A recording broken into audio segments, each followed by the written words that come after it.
Hey everyone, get ready for a deep dive into the world of Leonardo da Vinci. The ultimate Renaissance man. He was incredible. We're going way beyond the Mona Lisa today. That's right. We're using this awesome biography, Leonardo da Vinci, the Renaissance genius, to really uncover what made him such a visionary. You know, it's one thing to just list his accomplishments, but what's really mind-blowing is how he achieved so much. In a time when knowledge wasn't Google search away. Exactly. He was a true pioneer. Absolutely. And he wasn't born into like a family of intellectuals or artists. His path was far from ordinary. He really was an outsider. Leonardo was born out of wedlock, the son of a notary and a peasant woman named Caterina. Wow. And I think that really might have fueled his drive. Yeah. And that outsider perspective, Yeah. He had something to prove. It's like he had this inner fire, wouldn't you say? Oh, absolutely. And that kind of brings us to his early apprenticeship. Yes. With the master artist, Andrea del Verrocchio. Oh, incredible. Can you imagine being like a 14-year-old kid in that workshop? What an experience. It was like the ultimate Renaissance education. Ah. Verrocchio's workshop was a hub of creativity. And Leonardo wasn't just learning to paint there. Right. He was exposed to sculpture, metalworking, even mechanics. Talk about a well-rounded education. Absolutely. And there's this amazing anecdote from his time there. I love this one. During the painting of the baptism of Christ. So Leonardo's tasked with painting one of the angels. Right. And legend has it that when Verrocchio saw the finished figure, he was just astonished. Yeah, the story goes that he was so blown away by Leonardo's talent that he basically swore he'd never paint again. Wow. Claiming that his pupil had, surpassed him. Wow. It just highlights how exceptional Leonardo's artistic abilities were. Even at a young age? Even at a young age. Okay, that story might be a little, embellished over time. Right. But it speaks volumes, right? Oh, absolutely.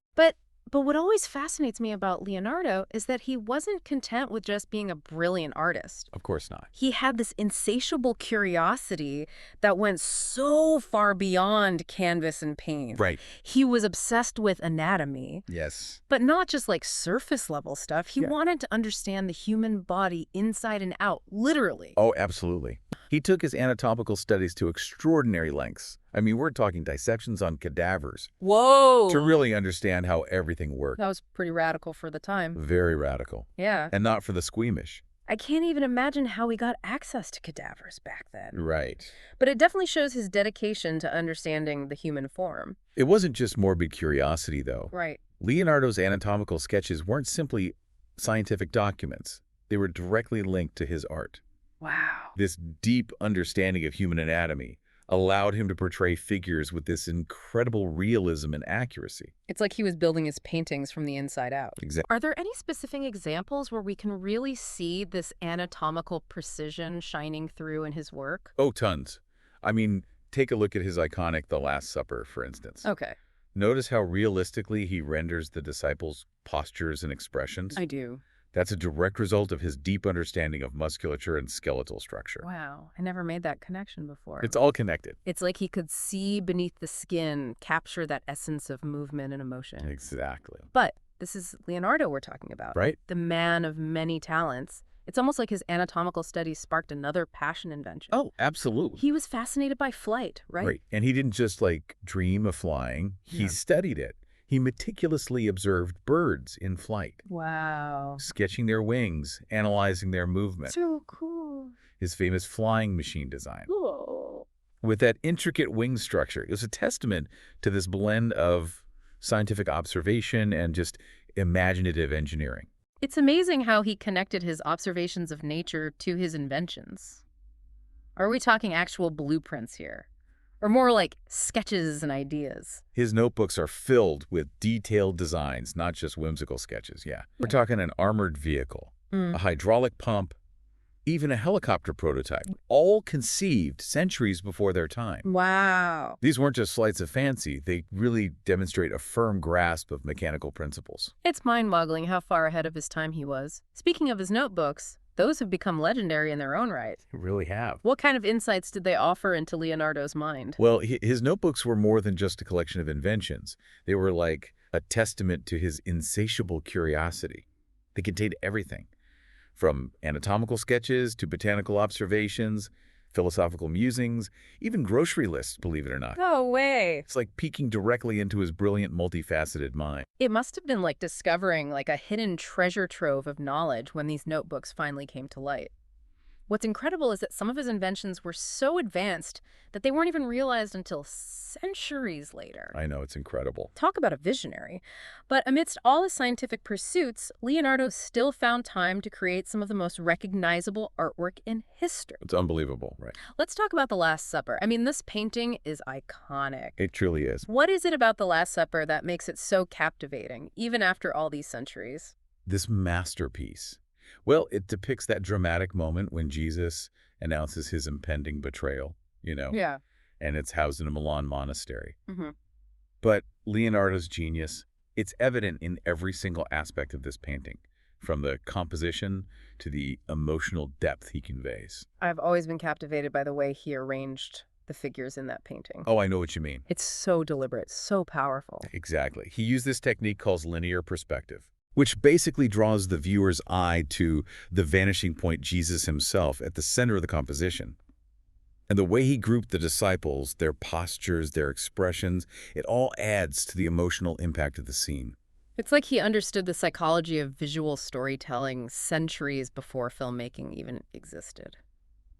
Speaking of techniques, I've heard that Leonardo was quite experimental with his painting methods. Oh, absolutely. Didn't he try something a bit risky with The Last Supper? He did.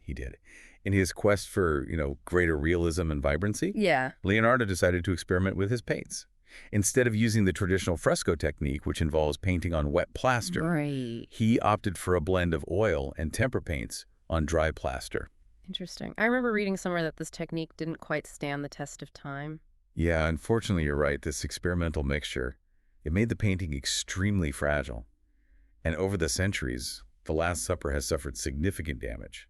It's undergone extensive restoration. Oh, no. Seen better days, but... It's a good thing art restoration has come a long way since then. Absolutely. But even in its, delicate state, Yeah. The Last Supper remains a powerful testament to Leonardo's artistic innovation Absolutely. and his willingness to push boundaries. Exactly. And then, of course, there's the Mona Lisa. It's right. almost impossible to talk about Leonardo without mentioning this enigmatic masterpiece. It's true. The Mona Lisa is arguably the most famous portrait ever painted. Why do you think that is? I don't know. Her subtle smile, her enigmatic gaze, she just continues to captivate and mystify viewers centuries later. What is it about that painting? Why do you think it's had such an enduring hold on our collective imagination? It's a combination of factors, I think. Leonardo's masterful use of sfumato. Sfumato. Yeah, it's a technique that softens outlines and creates this hazy, ethereal effect. It just adds to her mystique. The composition itself, with its balanced yet dynamic use of space and perspective, it just draws the viewer in. And then there's the mystery Right. surrounding her identity. That's right. Is she, Lisa Gherardini, the wife of a Florentine merchant, as some believe? Or did Leonardo have another muse? Who knows? He took that secret to his grave. Precisely. And that unanswered question, it just adds to the allure of the Mona Lisa. She remains an enigma, a captivating puzzle that we just can't help but try to solve. It's true. Did you know that Leonardo was so captivated by this painting that he actually carried it with him everywhere he went? Really? That's dedication. I know. Yeah. It speaks to his obsessive nature, his relentless pursuit of perfection. He worked on the Mona Lisa for years, adding layers, refining details, until he achieved his vision. It's incredible to think about him constantly tweaking and perfecting this masterpiece. It really makes you wonder, if Leonardo were alive today, Why not? what would he be drawn to? What kind of problems would he be tackling with his unique blend of art and science? That is a question that could spark endless speculation. Right. Knowing his insatiable curiosity, his ability to bridge disciplines, he could be drawn to anything. Bioengineering, maybe? Artificial intelligence? Right? Maybe he'd be designing sustainable cities, Oh, totally. powered by renewable energy, or Yeah. creating breathtaking virtual reality experiences Absolutely. that blur the lines between art and technology. Oh, for sure. Or maybe he'd be leading a team of researchers, trying to unlock the mysteries of the human brain. Right. Or searching for solutions to climate change. He'd probably be revolutionizing several fields at once. Oh, I'm sure of it. Just like he did back in the Renaissance. It really highlights how his legacy continues to resonate today. It really does. Leonardo da Vinci reminds us that true genius, it transcends time. He embodied the spirit of the Renaissance, that insatiable thirst for knowledge, and the courage to push beyond the boundaries of what's possible. He reminds us that there are no limits to human curiosity, and that the most groundbreaking discoveries, they often occur at the intersection of different disciplines. He was a true visionary, and his influence can still be felt in art, science, engineering, countless other fields today. Absolutely. It's inspiring. So the next time you encounter one of Leonardo's creations, whether it's, a breathtaking painting, a sketch of a futuristic invention, or even just a passage from his notebooks, remember that you're engaging with the legacy of a true Renaissance man. Someone who continues to inspire us to explore, to question, to never stop learning. Beautifully said. And on that note, we'll wrap up this deep dive into the extraordinary mind of Leonardo da Vinci. We hope you've enjoyed this journey through the life and work of a true icon. Until next time, keep that spark of curiosity alive, and never underestimate the power of a single question to unlock a world of possibilities.